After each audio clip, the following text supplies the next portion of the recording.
Good morning everyone, welcome back to the ज्ञानगी UGC NET commerce. So इस video में हम बात करेंगे रिलायबिलिटी की। तो रिलायबिलिटी क्या होता है? रिलायबिलिटी का मतलब होता है रिपीटेबिलिटी और कंसिस्टेंसी। और अगर हम हिंदी में बोलें तो इसका मतलब होता है विश्वसनीयता।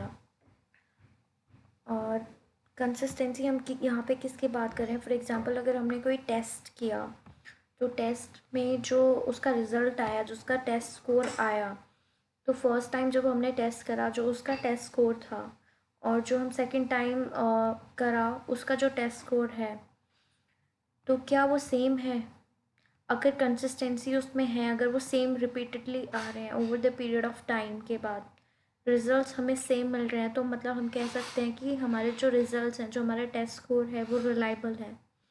अगर हम एक टेस्ट अब करते हैं उसका रिज़ल्ट डिफरेंट आता है, उसे हम एक इंटरवल के बाद अगर हम करते हैं उसका रिज़ल्ट डिफरेंट आता है, या अगर हम किसी फॉर एग्ज़ाम्पल हमें चेक करना है कि किसी की क्रिटिकल थिंकिंग को, तो अगर हम उसको एसेस करते हैं और उसके लिए हम कोई टेस्ट अप्लाई करते हैं, like they are different types to check the validity reliability.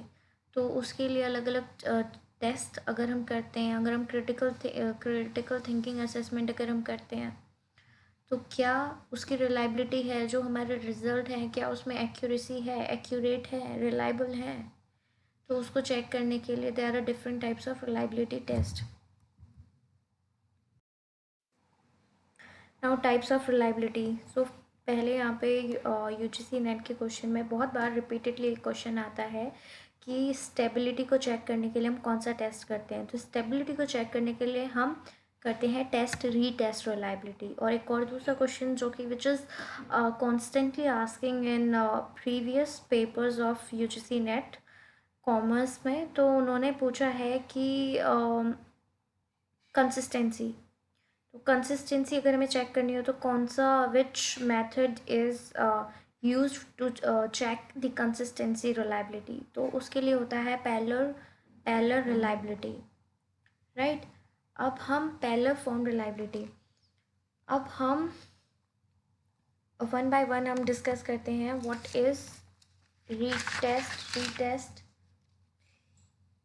What is test retest reliability.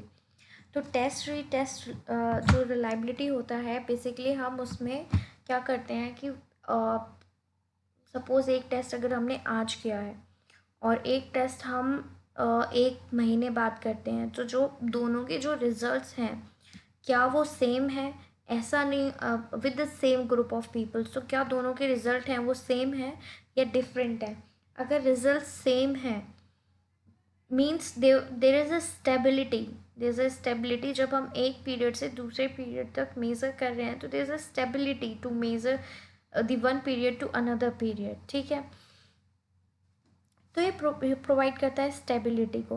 और यहाँ पे टाइमिंग ऑफ टेस्ट की बहुत इम्पॉर्टेंट है। ऐसा नहीं है कि हम अगर एक टेस्ट अभी करते हैं बच्चों को एसेस करने के लिए, ठीक है, बच्चों की परफॉर्मेंस को एवेलुएट करने के लिए अगर हम एक टेस्ट अभी करते हैं और सेम टेस्ट अगर हम कल करें, तो उनकी जो परफॉर्मेंस है, क्योंकि वो सेम हो सकती है, तो उसमें एक्यूरेसी नहीं आ पाएगी। तो उसकी रिलायबिलिटी को चेक करने के लिए सेम टेस्ट अगर हम 1 मंथ के बाद या 2 मंथ के बाद अगर हम सेम करें, अगर रिजल्ट्स डिफर हैं या कोरिलेट, अगर बहुत ज़्यादा कोरिलेटेड रिजल्ट आते हैं तो means high reliability is there. अगर रिजल्ट में बहुत ज़्यादा वेरिएशन आता है means there is a less reliability, हमारे जो रिजल्ट्स हैं वो रिलायबल नहीं है, एक्यूरेट नहीं है। तो यही इसमें एक डिसएडवांटेज भी है, क्योंकि ये जो टेस्ट रीटेस्ट रिलायबिलिटी है ये बहुत ज़्यादा टाइम कंज्यूमिंग प्रोसेस है। हमें इसकी जो जब हम रिलायबिलिटी चेक करते हैं तो उसके लिए हमें 2 टेस्ट करने होते हैं, तो वो उसमें भी काफ़ी गैप होना चाहिए बीच में, तो which is a very time consuming process to check the reliability. Now second is parallel form reliability. तो ये हम यूज़ करते हैं to assess the consistency of a result of 2 test which is constructed in same way, ठीक है, constructed in same वे और same domain के ये होते हैं। मतलब हम चेक करते हैं कंसिस्टेंसी, 2 टेस्ट जब हम कंस्ट्रक्ट करेंगे सेम डोमेन के, फॉर एग्जांपल अगर हम चेक करते हैं कि स्टूडेंट्स की क्रिटिकल थिंकिंग के लिए हमने फॉर एग्जांपल 50 क्वेश्चंस बनाए, 50 क्वेश्चंस को हमने स्प्लिट कर दिया इनटू 2 पार्ट्स, तो वो हो गए पैरेलल फॉर्म। ठीक है, 20 ईच फॉर्म कंसिस्ट 25 क्वेश्चंस। ठीक है, जिसमें क्वेश्चंस हैं like skill, knowledge base etcetera to check the critical thinking. ठीक है, तो क्या जो बच्चे की जो परफॉर्मेंस है यहाँ पे, जो हम जिसको ऑब्जर्व करना चाहते हैं, क्या उसकी परफॉर्मेंस पहले टेस्ट में और जो उसकी परफॉर्मेंस दूसरे टेस्ट में, क्या वो सेम है या वेरी कर रही हैं, तो इससे हमें वो पता चलता है और उसके अकॉर्डिंग हम चेक करते हैं रिलायबिलिटी। हमें पता चलेगा उसकी क्रिटिकल थिंकिंग कैसी है। ठीक है, क्रिटिकल थिंकिंग असेसमेंट हम चेक कर पाएंगे दोनों के बेसिस पे। ठीक है, now next is the internal consistency. Now internal consistency क्या होता है? Internal consistency is very important, क्योंकि यहाँ पे हम बात कर रहे हैं to the extent which test और जो हमने मेथड, जो प्रोसीजर यूज़ करे हैं एसेस करने के लिए, ठीक है, वो क्या है, उनकी क्वालिटी क्या है, क्या वो सही है, जो क्वेश्चंस हमने फॉर एग्जांपल स्किल क्वालिटी को अगर हम करने के लिए, पूछने के लिए, उनकी नॉलेज जानने के लिए जो हमने टेस्ट करा है, क्या क्या वो सही है, क्या वो एक्यूरेट है, क्या हमने वो सही टेस्ट किया, उसकी इंटरनल कंसिस्टेंसी जानने के लिए यहाँ पे वो क्वेश्चंस किए जाते हैं इंटरनल। अब इसका इंटरनल कंसिस्टेंसी लाइक इसका एक मेथड होता है लाइक स्प्लिट हाफ रिलायबिलिटी।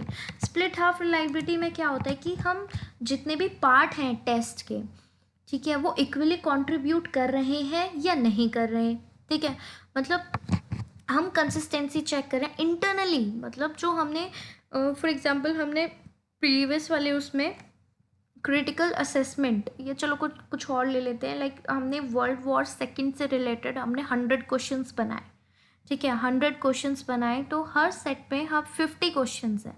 क्या 50 क्वेश्चंस जो फर्स्ट उसमें हैं, क्या वो रिलायबल हैं, क्या वो एक्यूरेट, मतलब क्या वो वर्ल्ड वॉर से रिलेटेड हैं, क्या वो नॉलेज बेस्ड हैं, मतलब क्या उनकी जो हम क्वालिटी चेक करना चाहते हैं related to the world war second, वो क्या वही क्वेश्चंस हैं, एक्यूरेट हैं अपने आप में।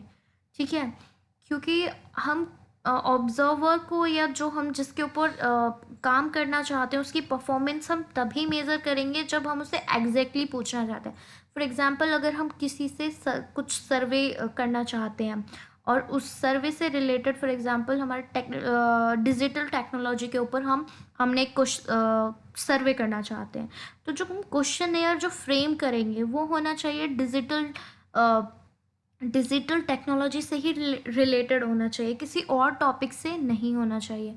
तो क्या वो क्वेश्चन सेम क्वेश्चनेयर में पूछे गए हैं, क्या उसकी इंटरनल कंसिस्टेंसी है, क्योंकि उसकी जो जिससे हम वो फिल कराएंगे वो तो बात की बात है, वो तो जैसा अपना रिजल्ट देगा अपने बेसिस पे देगा, बट क्वेश्चन भी तो सही होने चाहिए। तो वही बात होती है कि रिलायबिलिटी को चेक करने के लिए हम पहले चेक करेंगे इंटरनल कंसिस्टेंसी। ठीक है, और फिर जो हमारे जो रिजल्ट्स हैं, फॉर एग्जांपल हमने 50 क्वेश्चंस बनाए वर्ल्ड वॉर के, 100 क्वेश्चंस बनाए वर्ल्ड वॉर से रिलेटेड, 50 एक सेट में पूछे, 50 सेकंड सेट में पूछे, और फिर जो उनके जो स्कोर्स हैं, जो आया है टेस्ट स्कोर्स हैं, उनको चेक करेंगे, कंपेयर करेंगे बोथ टेस्ट को, और फिर वो हमें बताएगा कि हमारे जो रिजल्ट्स हैं वो रिलायबल हैं, इंटरनल कंसिस्टेंसी है। इंटरनल कंसिस्टेंसी अगर होती है तो मतलब हमारा जो टेस्ट है वो रिलायबल है। अब नेक्स्ट होता है inter rater reliability. Inter rater reliability में क्या होता है कि हम या इंटर रेटर रिलायबिलिटी मतलब हम यहाँ पे फॉर एग्जांपल हमने रिसर्चर्स को अपॉइंट करा to observe the students performance in a classroom. ठीक है, तो जो पहला जो रिसर्चर गया उसने ऑब्जर्व करा, उसके अकॉर्डिंग उसने पॉइंट दे दिया स्टूडेंट्स को 3।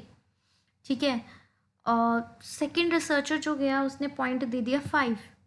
तो अगर हमें कुछ अपने रिजल्ट्स को ये आपस में ही कॉन्ट्राडिक्ट कर रहे हैं, एक ने 3 दिया है या एक ने 5 दिया है, फॉर एग्जांपल चलो और लोअर अगर ले लो, एक ने 2 दिया है, एक ने 5 दिया है या 1 दिया है, 1 और 5 बहुत अलग अलग हो गए हैं, ठीक है। तो ये हमारे जो रिजल्ट्स हैं वो कंसिस्टेंस नहीं है, इसलिए इसमें बोला क्या है कि 2 या 2 से ज़्यादा तो इंडिविजुअल इन्वॉल्व होने चाहिए, ठीक है, जो हमारे रिजल्ट्स को एक कंसिस्टेंसी दे पाएँ, ठीक है। और इंटररेटर रिलायबिलिटी का जो मेन मोटिव है वो बेसिकली डिपेंड होता है कि जो जिससे हम जो रिसर्चर्स हैं वो ज़्यादा एजुकेटेड होने चाहिए, उनके अंदर मॉनिटरिंग स्किल होनी चाहिए, मॉनिटर कर सुपरविज़न स्किल्स होने चाहिए उनके अंदर, ठीक है, जिससे वो जो हमारी रिलायबिलिटी है, इंटररेटर रिलायबिलिटी, उसको एनहेंस करेंगे, उसको बढ़ाएंगे, तो हमें बेटर रिजल्ट मिलेगा, हमारी जो जो टेस्ट हम करना चाहते हैं उसकी हमें एक्यूरेसी मिलेगी।